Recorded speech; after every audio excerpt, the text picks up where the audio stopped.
how it happened in these discussions? I met Rockefeller through a female attorney I knew who called me up one day and said, one of the Rockefellers would like to meet you. I had made a video called Mad as Hell, and he'd seen the video and wanted to meet me and knew I was running for governor of Nevada. So sure, I'd love to meet him. And I met him, and I liked him, and he was a very, very smart man. And we used to talk and share ideas and thoughts.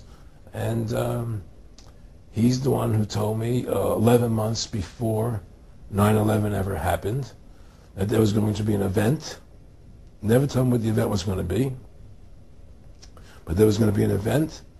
And out of that event, we were going to invade Afghanistan to run pipelines from the Caspian Sea. We were going to invade Iraq, you know, to take over the oil fields, establish a base in the Middle East, and make it all part of the New World Order. And we'd go after Chavez in Venezuela. And sure enough, later 9/11 happened. And I remember he was telling me how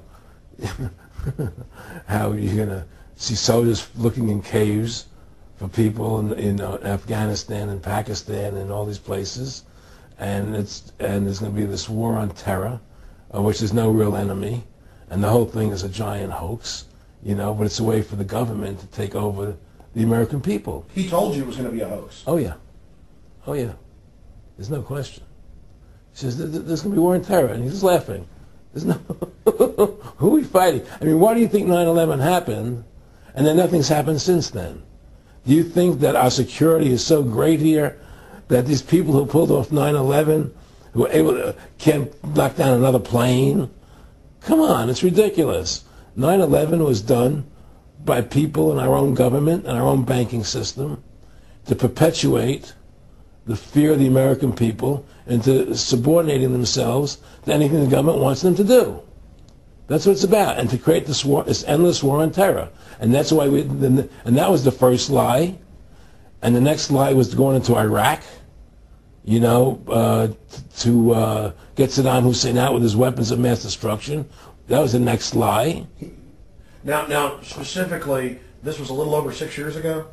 This was... 11 months before 9/11. Yeah. And Nick Rockefeller, he's a lawyer, he's become your friend over the previous years, and he's saying to you that there's going to be this big event, and then out of that we're going to have a war on terror, and it's just going to go on and on. Right. An endless war on terror without any real enemy. That you can never, so you can never define a winner. And did he say that it's going to be perfect because you can't define an enemy, it just goes on and on? Yeah, because you can't define a winner. There's no one to beat, so it goes on and on forever. And they can do whatever they want. They scare the hell out of the American public. Look, this whole war on terror is a fraud. It's a farce. It's very difficult to say it out loud because people are intimidated against saying it. Because if you say it, they want to make you into a nutcase. But the truth has to come out. That's why I'm doing this interview.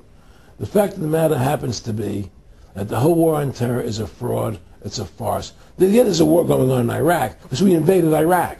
And people over there fighting, you know. But the war on terror, that's a joke, you know. And until we discover what really happened on 9/11 and who was responsible for 9/11, because that's where the war on terror emanates from.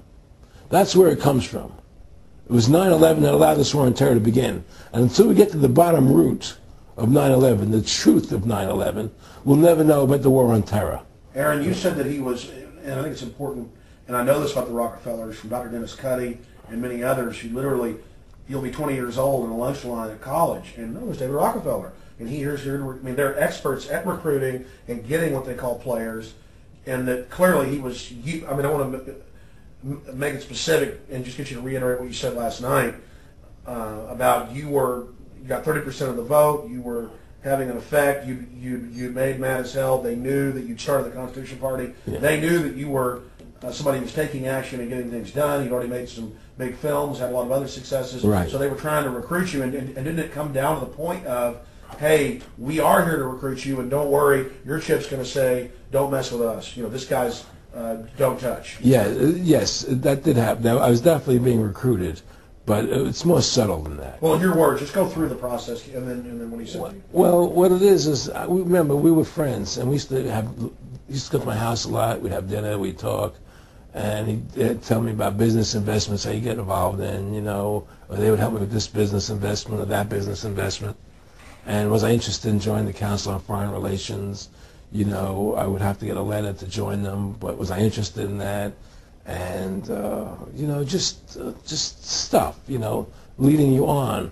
And I used to say to him that I never really did that because that wasn't where I was coming from. You know, as much as I like you, Nick, you know, your ways and my ways we're on the opposite side of the fence. You know, I don't believe in enslaving people, you know.